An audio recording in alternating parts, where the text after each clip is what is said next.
Otoritas Jasa Keuangan OJK Regional 8 Bali Nusra memastikan likuiditas bank di Bali masih di atas threshold.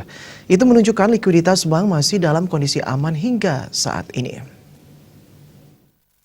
Kepala OJK Regional 8 Bali Nusra, Elianos Pongsoda menyampaikan data likuiditas BPD Bali per 3 Juni 2020 yang tercermin dari perbandingan alat likuid non-core deposit ALNCD dalam kondisi baik dengan rasio 72,01% atau di atas threshold 50%. Begitu pula perbandingan alat likuid atau dana pihak ketiga ALDPK berada di 15,97% atau juga di atas threshold 10%. Demikian juga likuiditas 135 BPR per 3 Juni 2020 dalam kondisi baik yang tercermin dari cash ratio seluruhnya di atas 3% sebagai batas minimal CR yang sehat, apalagi kalau dihitung rata-rata CR PPR 6 bulan terakhir masih di atas 10%.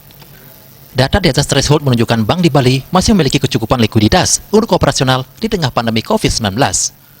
Hal sama disampaikan Deputi Direktur Pengawasan Lembaga Jasa Keuangan 2 kantor OJK Regional 8 Bali dan Nusa Tenggara, Jimmy Hendrik Simarmata.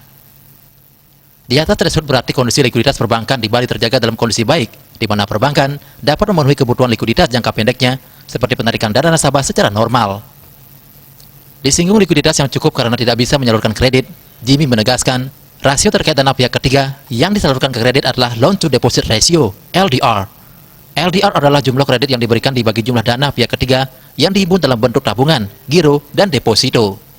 Makin kecil hasilnya, artinya makin rendah DPK yang disalurkan ke kredit. Ia menambahkan, LDR merupakan salah satu rasio indikator pada risiko likuiditas, tapi bukan yang utama. Menurutnya, LDR mengukur seberapa besar dana nasabah yang dikelola oleh bank dapat disalurkan dalam bentuk kredit, sehingga LDR juga disebut rasio yang menunjukkan jalannya fungsi intermediasi di bank. Kendati demikian, OJK senantiasa mengingatkan perbankan melakukan monitoring terhadap maturity profile dari dana kelolaan perbankan secara komprehensif. Suardike Bisnis Bali melaporkan.